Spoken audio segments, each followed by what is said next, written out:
제가 요즘 최근에 가장 고민하고 있는 게 배열법이라는데, 배열법을 사용하지 않는 리더가 너무 많다. 유튜브에서는 거의 대부분 배열법을 사용하지 않고 오히려 카드를 굉장히 많이 꺼내놓음으로써 듣는 사람에게 아 맞다 라는 생각을 들게 하는 경우가 되게 많았거든요. 그것 때문에 저도 지금 여러 해외 포럼들, 커뮤니티들 다시 막 확인을 하고 있습니다. 다른 책들도 확인을 하고 있고. 근데 공통적으로 이 배열법이라는 것, 이 배열법이라는 것을 사용해야 맞다라는 의견들이 대부분, 물론 극과 극을 달리고 있지만 사용해야 맞다라는 것이 대부분의 의견들이었어요. 전문가들의 의견들. 여기서 전문가라는 건 타로 리더이기도 하지만 타로 자체를 연구하시는 분들, 타로 연구자들에 대한 연구자들이 이제 칼럼이라든지 논문이라든지 뭐 이런 것들에 대해서 말씀을 드리는 겁니다. 배열법을 쓰지 않고 3카드도요 배열법이죠. 3카드도 배열법이고요. 칼제크로스도 배열법입니다. 매직 세븐 같은 것도 다 배열법입니다. 근데 시중에서는, 샵에서는 얘를 쓰고 있고, 그리고 인터넷에서는 3카드 플러스, 3카드 플러스, 3카드 플러스, 3카드 플러스, 3카드. 카드 종류에 따라서 3장씩 뽑아요. 그리고 그걸 나열합니다.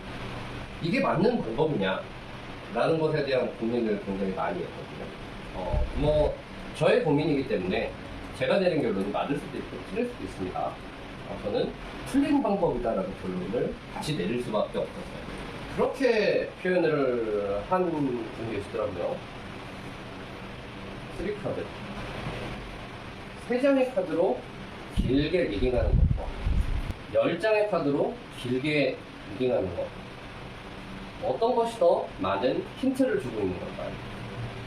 특히나 이 배열법에 의거한 10장.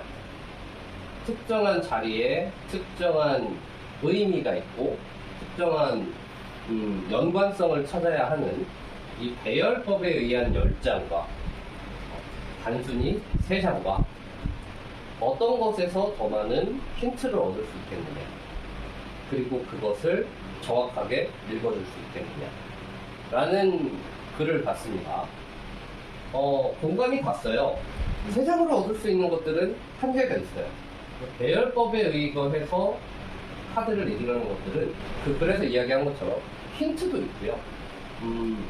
배열법에 위치한 카드와 카드 사이에 연관성을 찾을 수가 있어요. 이 연관성을 찾는 것을 저는 굉장히 중요하게 강의를 하는데, 이 연관성의 고리를 배열법에서 찾을 수 있다는 거죠. 제가 가끔 켈틱 크로스를 강의를 할 때 그렇게 얘기를 하곤 합니다. 주관적인 부분과 객관적인 부분 해서 카드를, 배열의 위치를 이야기를 하죠. 그리고 나서 평가를 합니다.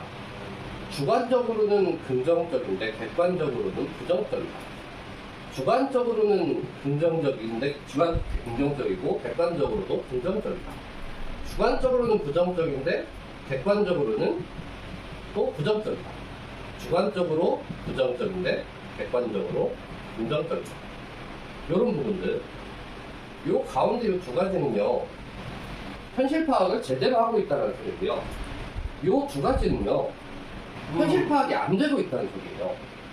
이런 연관성을 찾아내려면 배열법이라는 게 필요해요. 그럼에도 불구하고 왜 사람들은, 유튜버들은, 영상들에서는, 샵에서는 이 배열법을 쓰지 않을까?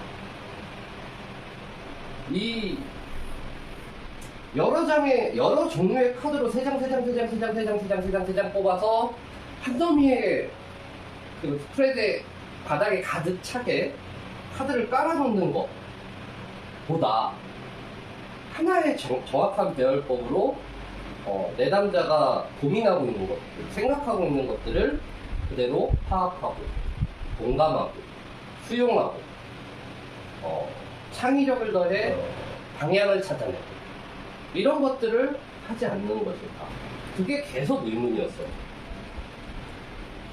제가 읽은 글에서는, 칼럼에서는 이걸 상업적인 용도 때문이다라고 단정을 짓더라고요. 근데 비단 그것만 있는 걸로 보이지는 않습니다. 보여지는 것들 때문이라고 생각은 하는데, 상업적인 면 때문에 혹은 가성비 때문에 그렇게만 한다라고 보여지진 않아요. 오히려 이 배열법과 연관성에 있는 고리를 찾는 법을 모르기 때문에 그러는 것은 아닐까라는 생각이 듭니다. 그래서 타로를 독학하시는 분들 혹은 뭐 타로를 저기 배우시는 분들도 마찬가지고 배열법을 통해서 카드끼리의 연관성을 제대로 찾는 법, 이 연관성의 고리를 찾아서 내담자에게, 상대자에게 그대로 얘기를 해줄 수 있는 이런 것들을 공부해야 하는 게 배열법의 진정한 의미가 아닐까라고 말씀을 드리고 싶습니다.